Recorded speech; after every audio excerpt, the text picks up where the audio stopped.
Good morning and welcome to the Dallas Download, your quick look at what's trending, what's happening, and what everyone's talking around DFW. I'm Kayla, and we've got a lot to get into today, so let's jump right in. And I don't mean to scare you, because the good news is our muscle's resilient and you can start building muscle at any age. But some signs of it are you go from sitting to standing and you're like, oh, it hurts to get up. And so unfortunately, what we are seeing is that people are delaying the important things like preventative screening or not seeing their primary care physician as regularly as they should, which ultimately can lead to bigger problems down the road. We're seeing elevated flavors, we're seeing adventurous textures, we're seeing an overall focus on craftsmanship. All that and more right here on the Dallas Download.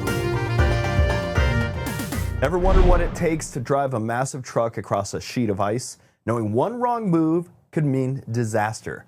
The hit History Channel series Ice Road Truckers has returned with its most intense season yet.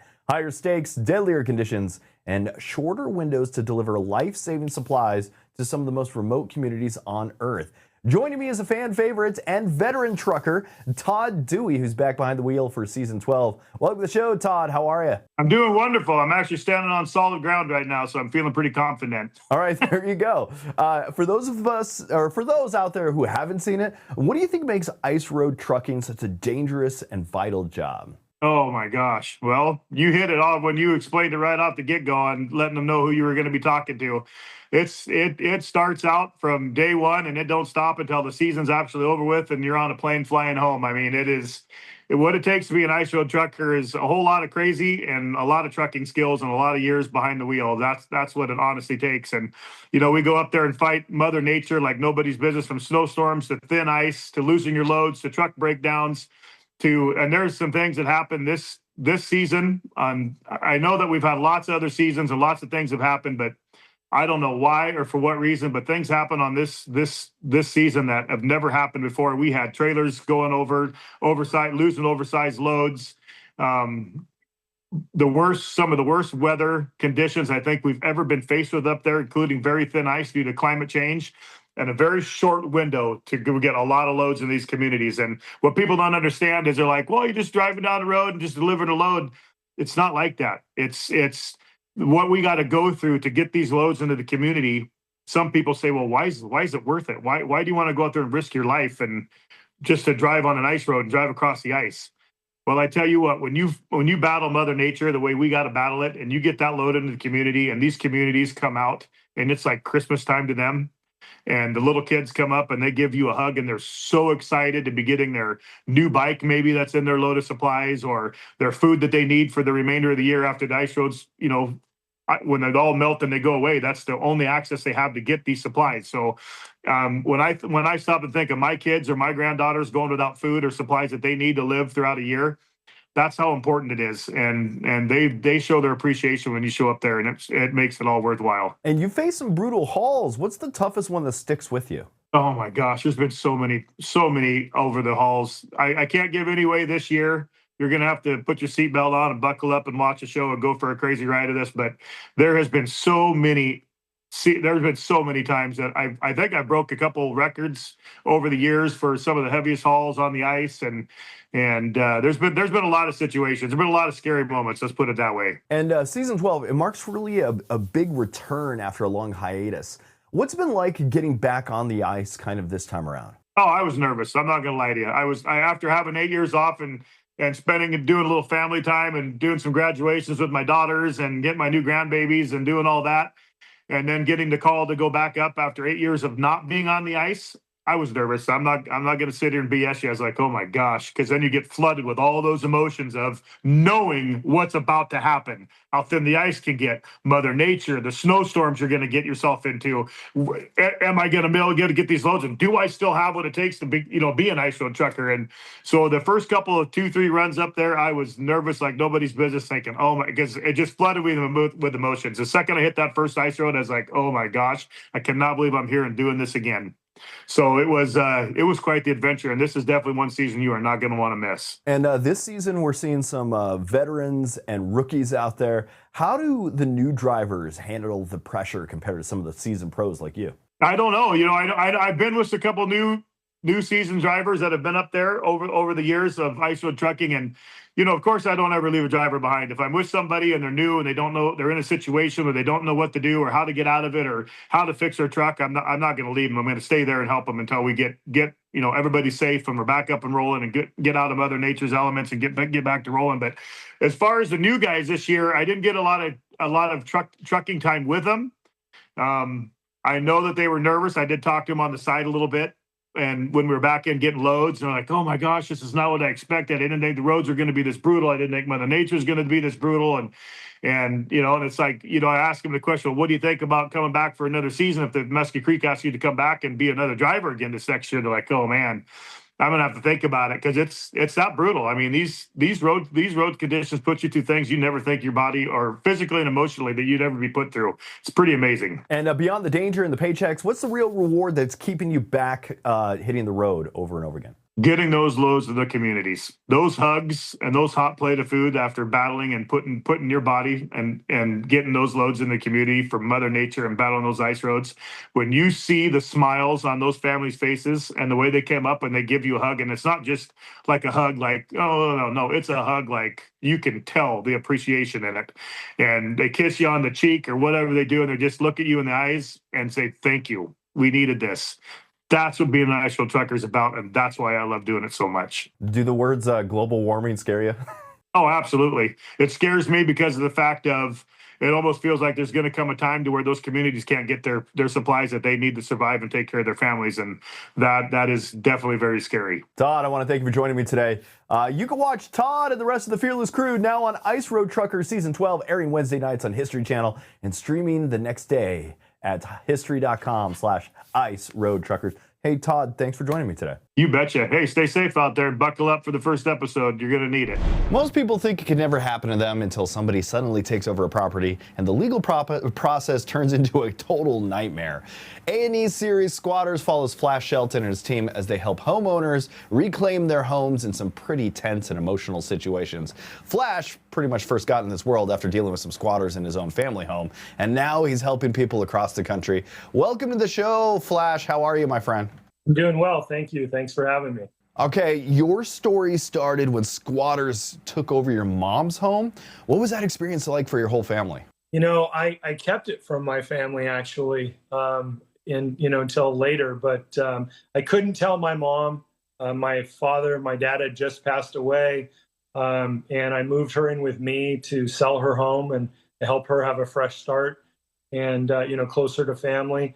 But, navigating that situation and learning all about squatters is what I needed to do to just be the good son. And my family, I couldn't tell my mom. She was still distraught over my dad. I just told her that I needed a lease so I could go up and be on the property to do some repairs. And, it was successful. I learned a lot about squatters and I out-squatted them. I figured if they could take a house, I could take a house. And now that the show is out, what kind of reaction have you been getting from some of the viewers? Everyone's excited. And, I think that the fact that the awareness is, it's teaching people what a squatter is and that they are normal people. They are just entitled and figured, that there's a flaw in the system. They should be able to take advantage of it. I think, people truly understanding that squatters are not homeless people. So squatters and a homeless in a housing crisis have nothing to do with each other. And some of these situations on the series tend to be really intense. Was there one case in the season that surprised even you?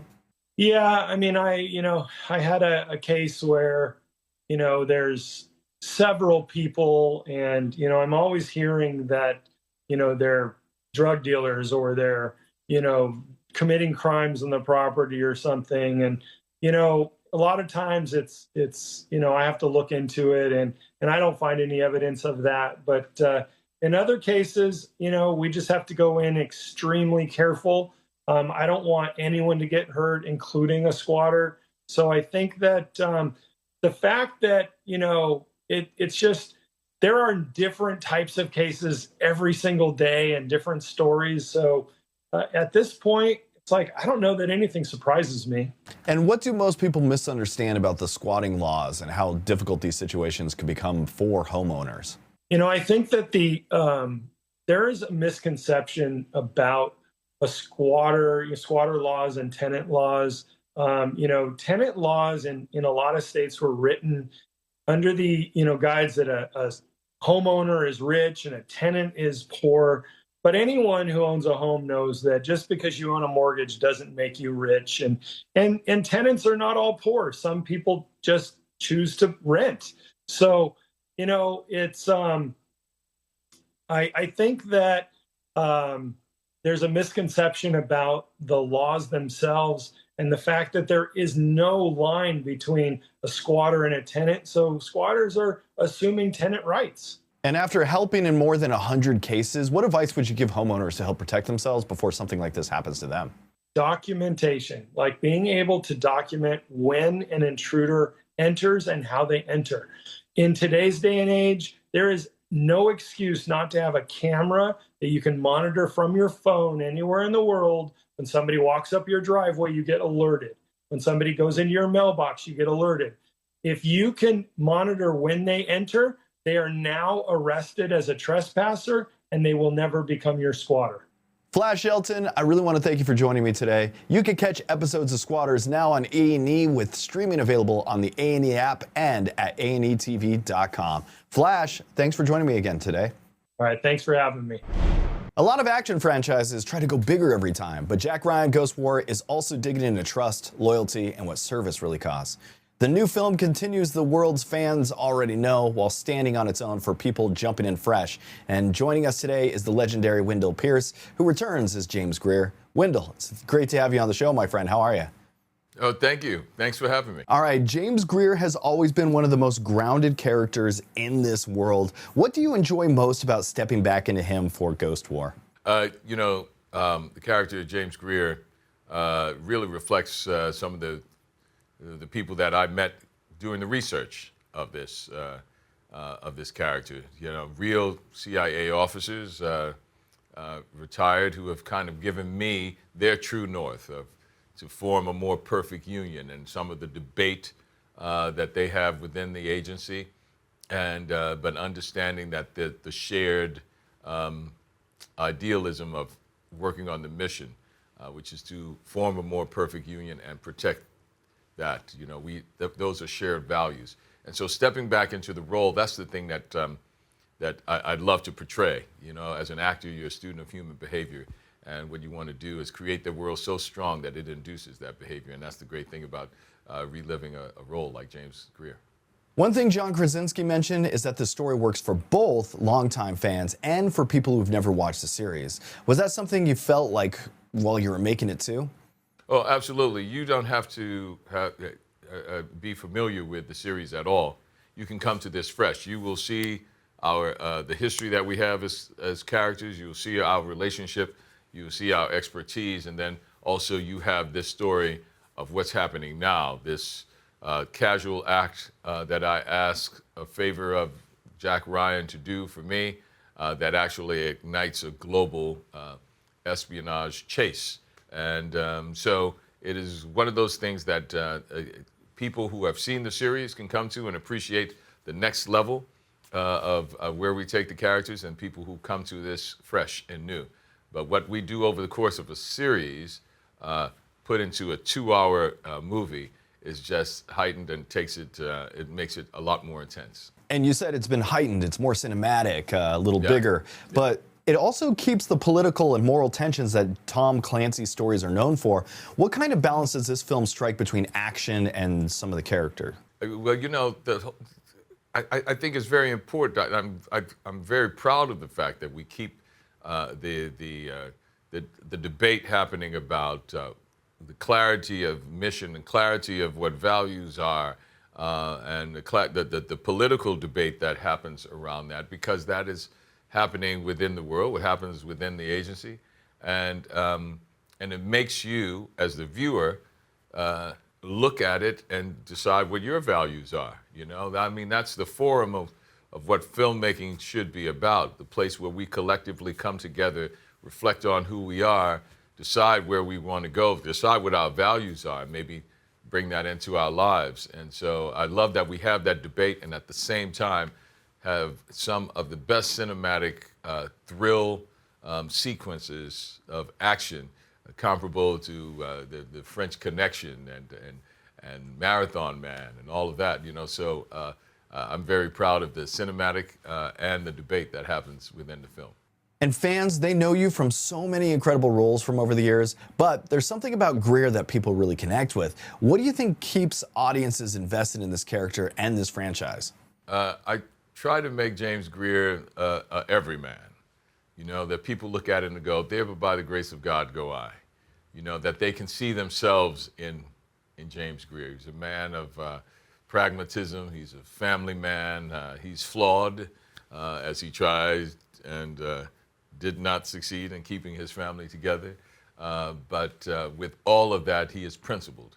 And he attempts to hang on to his principles and values.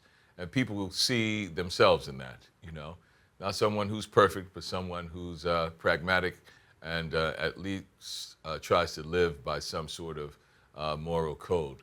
And that's who we all are, and that's who we are when we dream of who we can become. So that's the thing that makes him prescient, and personal. And that's what I pride myself on when I try to portray him. Yeah, thanks for being here today. Jack Ryan, Ghost War premieres May 20th on Prime Video. Wendell Pierce, I want to thank you so much for joining us today. Thank you. A lot of people want healthcare to work more like the other apps and tools we use every day. Simple, fast, and easier to understand. Now, AI is starting to play a bigger role in helping people manage benefits, compare costs, and get answers quicker. Amy Jordan is the Vice President of Consumer Digital Engagement at United Healthcare, and she's here to walk us through some of these new tools. Welcome, Amy. How are you? How are you? I'm doing good. I'm glad to hear that. So what are you seeing when it comes to how people use their health benefits today? I think most people today think healthcare is kind of complex. It's confusing. People are struggling to understand costs. And so unfortunately, what we are seeing is that people are delaying the important things like preventative screening or not seeing their primary care physician as regularly as they should, which ultimately can lead to bigger problems down the road. So we're really hoping that our technology and tools that we're building are going to help eliminate a lot of that concern and get people into the care that they need right away. And how is AI helping change the way people experience healthcare? I view AI and technology as the great simplifier of healthcare. There are so many things out there for members to engage with, tools and resources to really help make them better understand how healthcare works and where they can get the best care that they need at the lowest cost possible. These are all things that people are usually unfamiliar with until they start engaging with these tools. So making people consumers of healthcare is really our goal with the technology. And what digital tools has United Healthcare introduced for members? We've been focused on the care navigation space with a lot of our recent enhancements. So we have a great tool that's out there that's a provider matching tool called Smart Choice, which matches our members with highest quality, lowest cost physicians in their area that maximizes their benefits and is really able to address their specific concerns. They see that in our tool as a score 0 to 100, and then they're sorted for the highest number at the top to make it easy for them to find that care. That's one tool that we've recently put out. Another is our AI-powered assistant, Avery, which is really the 24/7 support to answer any sort of healthcare question you might have, from benefits to finding providers to understanding what your claims is and how to deal with all of the outcomes of that. It's really that great tool out there as that one-stop shop resource. And as you just mentioned, that new AI tool called Avery, can you tell us a little bit more about what it can help people with? So Avery is a machine learning tool. So the more you engage with it, the more personalized the responses become and the better the answers get. So as members are really coming in there, they can answer questions about finding care, again, using that Smart Choice algorithm that I talked about, helping understand what their costs might be, understanding things like what's a deductible, what's coinsurance, how does that work? And then ultimately that claims experience, what is approved, what isn't approved, what do I owe? And then prior authorizations, are they required, are they not? All of these different types of questions are really the things that people are confused about and need answers to. And this is a great resource in the palm of your hand to come in through our app and engage right there. And again, the more you use it, the better it gets, the more personalized it becomes. And my friend, where can people go to learn more? If you're a United Healthcare member, you can download our app or go to myuhc.com and log in. Otherwise, you can go to uhc.com to learn more. Amy Jordan, it has been a pleasure. Thanks for joining us this morning. Thanks for having me. A lot of women think muscle loss only becomes an issue later in life, but experts say the process can actually begin much earlier than most people realize. New research is shining a light on how muscle health affects everything from energy levels to mobility and long-term wellness. Dr. Tania Elliott is joining us now to break down the findings and share some simple things women can do now to help protect their health as they age. Welcome, doctor. How are you? I'm good. How are you? Doing good. I'm glad to hear that. So tell us a little bit about what this new survey found when it comes to women and muscle health. Okay, so Viactive, which is a leading women's supplement brand, commissioned a survey of over 2,000 women to get a general sense of how much do women know about the importance of muscle health. So the good news is over 60% of survey respondents are prioritizing strength and mobility. The not so good news is that only about 15% of women are actually strength training in the right way that actually is building muscle mass, right? And preserving muscle mass. So ideally, you want to be doing 2 to 3 times a week of heavier weights to work those large muscle groups. And then furthermore, only about 6% of women knew what sarcopenia is and how to prevent it. But before I go on, let me ask you, did you know what sarcopenia was? I did not actually. You are correct. Yeah, and very few people do. And it's because what we talk about in traditional healthcare is osteoporosis, which is the loss of bone.